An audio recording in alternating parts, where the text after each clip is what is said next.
A warm welcome to your Barbados Today Evening News Update for Wednesday, May 19. 49-year-old Erwin Redmond Thomas of Bellevue, Waterford, St. Michael, today became this island's latest murder victim. He was fatally shot by two unknown men just before midday today. Police Public Relations Officer Acting Inspector Rodney Innes updated reporters at the scene. The deceased was at home. He lives in the Bellevue area as well, along with the two other persons who were injured. Then he was approached by two unknown men who just started firing shots in his direction.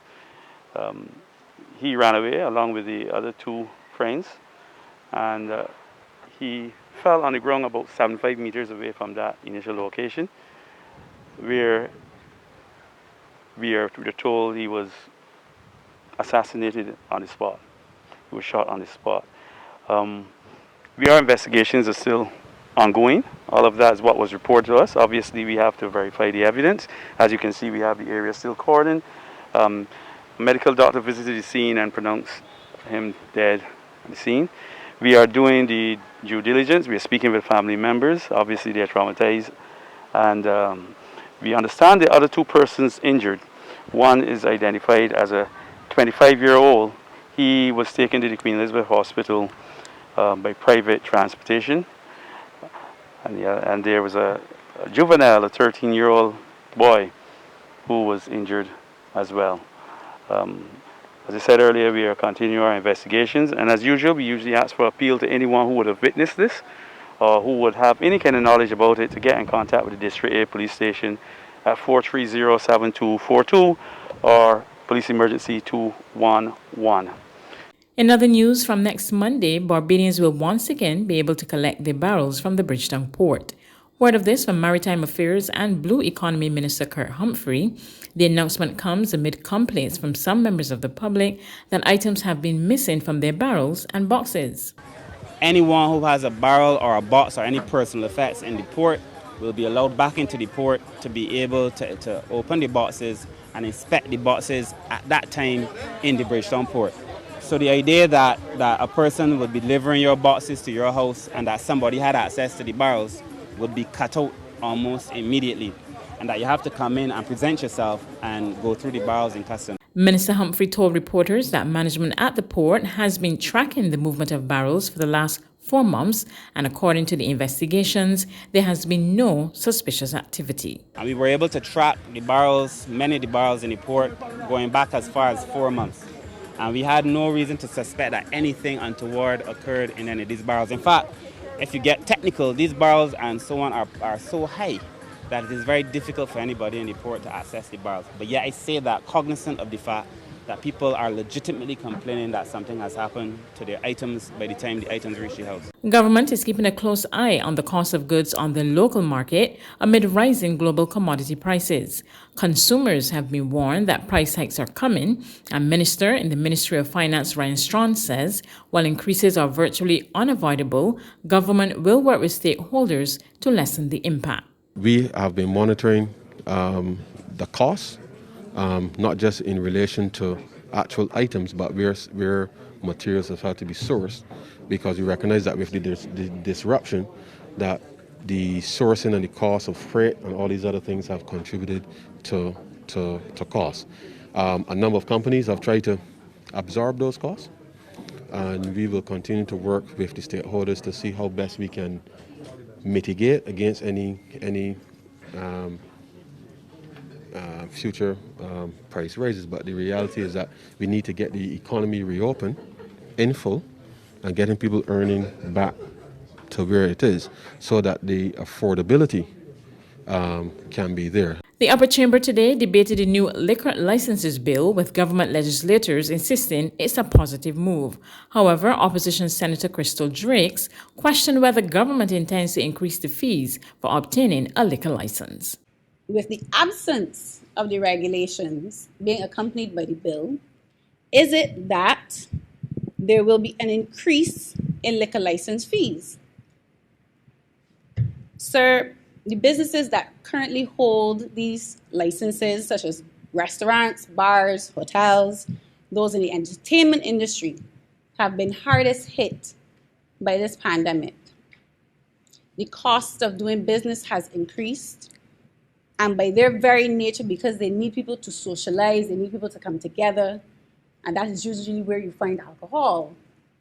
So that business is more or less gone at the moment. So, sir, despite the recent pronouncement that there will be no tax increases, areas such as fees, like liquor licenses, though, are up for potential increases because a fee is different from a tax. There's regional and international news after this short break.